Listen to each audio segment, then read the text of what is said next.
Alright guys, sa mapagpalang araw sa inyong lahat, meron tayong isang reaction video. Dalawang lungsod sa Metro Manila, mahigpit na, sa paggamit ng paputok, pinagbabawal. Paggamit ng paputok sa residential areas, pinagbabawal sa dalawang lungsod sa Metro Manila. Ito ay mahigpit na paggamit ng paputok, pati na rin ang fireworks display sa residential areas ng lokal na pamahalaan ng dalawang lungsod sa Metro Manila. Babala ng otoridad, pagbabayarin ng multa ang mga lalabag sa polisiya. At panoorin po natin ang buong detalye guys, no other further ado. And don't forget to subscribe this channel, Rob Trip. Alright. National Police Muntinlupa. Ipinaalaala ng mga otoridad na sa ilalim ng City Ordinance 14-092, posibleng magmulta ng 5,000 piso at masuspende o pawalang bisa ang 5,000 piso ang multa. Lisensya sa gagamit o magbebenta ng paputok.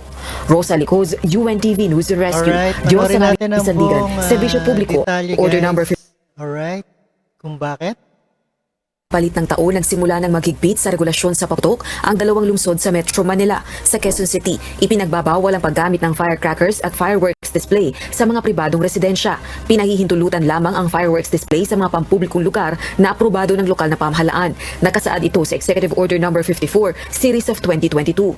Ayon kay Quezon City Mayor Joy Belmonte, nais ng City Government na paliitin kung hindi man ganap na maalis ang bilang ng firecracker-related injuries at casualties. Gayun din, maprotektahan ang mga tirahan, commercial buildings at iba pang istruktura laban sa apoy at mabawasan ang masamang epekto ng mapanganib na kemikal at pollutants.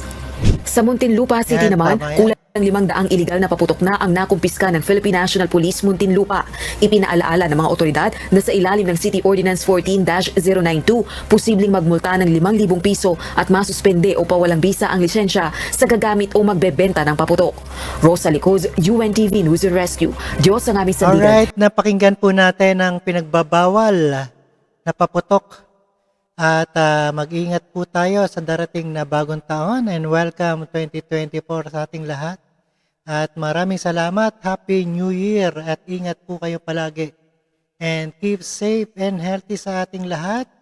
And thank you so much.